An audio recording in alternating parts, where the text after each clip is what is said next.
Static sputtered in Yarek's helmet, the rhythmic hiss a poor substitute for Corporal Varl's booming voice.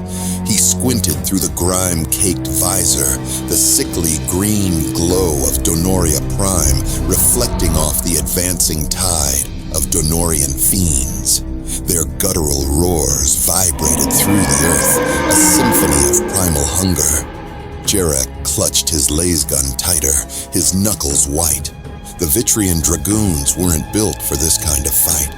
Their pride were a distant memory on this unforgiving world. Here, they were bogged down in the muck, trading lasfire with a relentless enemy. A searing pain erupted in his shoulder, a fiend's claw raking a bloody furrow across his armor. Jarek roared in rage and anger, adrenaline masking the blossoming agony.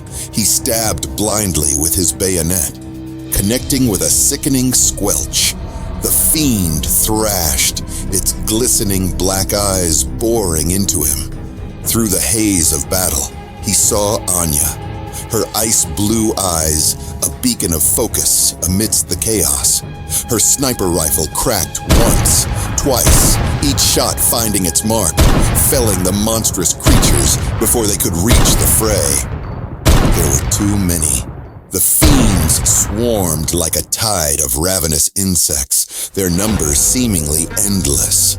A deep, guttural roar resonated from the depths of the jungle. Jarek froze, a primal fear gripping him. Towering above the other fiends was a behemoth, a monstrous aberration with razor-sharp claws and a maw lined with jagged teeth. Its eyes burned with malevolent intelligence, a chilling contrast to the mindless rage of its brethren. Panic surged through the ranks of the Vitrian Dragoons. Orders became frantic shouts lost in the cacophony of battle. The colonel's voice, once a pillar of unwavering command, crackled with desperation. Jarek stumbled back as the battlefield dissolved into a blur of movement and noise. A deafening explosion rocked him to his core. Through the smoke and dust, he saw Anya, her sniper rifle a mangled wreck at her feet. Her face, usually an unreadable mask, was etched with fear for the first time. Then a deafening silence descended. The fiends stood frozen, their heads cocked as if listening. A wave of nausea washed over Jarek. The silence felt wrong. A unnatural stillness before the storm. A guttural laugh, amplified by unseen speakers, echoed across the battlefield. It was laced with a chilling amusement, a promise of something far worse than death. The ground trembled, and a sickly green light pulsed from the depths of the jungle, spreading outwards like a malevolent stain. Jarek watched in horror as the fiends dissolved, their bodies consumed by the green light.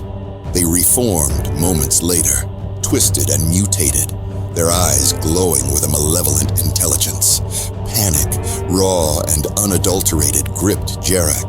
He turned to flee, but his legs refused to obey. The green light pulsed again, closer this time, and a wave of vertigo washed over him. His vision blurred, the world dissolving into a kaleidoscope of green and red. The last thing he saw was Anya's face, etched with fear and a silent plea. Then the green light engulfed him, and the world went